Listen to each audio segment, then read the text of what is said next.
اسمع المفاتيح العشرة، اصحبها في اليوم والليل كلها، في دقيقة تجمع المفاتيح تسمعها. يمكن أنا أذكرها سردا. سورة الفاتحة أول مفتاح، كافية شافية رقية منجية، اقراها بنية إن شاء الله. ثانيا لا إله إلا أنت سبحانك إني كنت من الظالمين. ثالثا الله الله ربي لا أشرك بشيئا. رابعا حديث الكرب في البخاري، لا إله إلا الله العظيم الحليم، لا إله إلا الله رب العرش العظيم، لا إله إلا الله رب السماوات ورب الأرض رب العرش الكريم.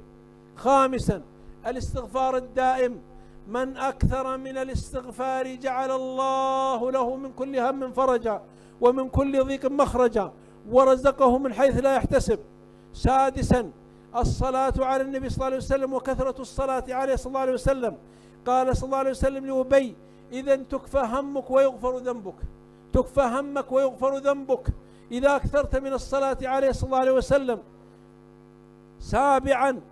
سابعا يا حي يا قيوم لا إله إلا أنت برحمتك أستغيث، كان يقولها دائما وأبدا عليه الصلاة والسلام. ثامنا يا ذا الجلال والإكرام، قال صلى الله عليه وسلم عند الحاكم وعند غيره: ألظوا بيا ذا الجلال والإكرام، يعني الزموا يا ذا الجلال والإكرام، ألظوا بيا ذا الجلال والإكرام، يعني الزموا ذا الجلال والإكرام. تاسعا اللهم إني أعوذ بك من الهم والحزن، وأعوذ بك من العجز والكسل، وأعوذ بك من البخل والجبن، وأعوذ بك من غلبة الدين وقهر الرجال. أما عاشرا فرددوا: حسبنا الله ونعم الوكيل، حسبنا الله ونعم الوكيل، حسبنا الله ونعم الوكيل.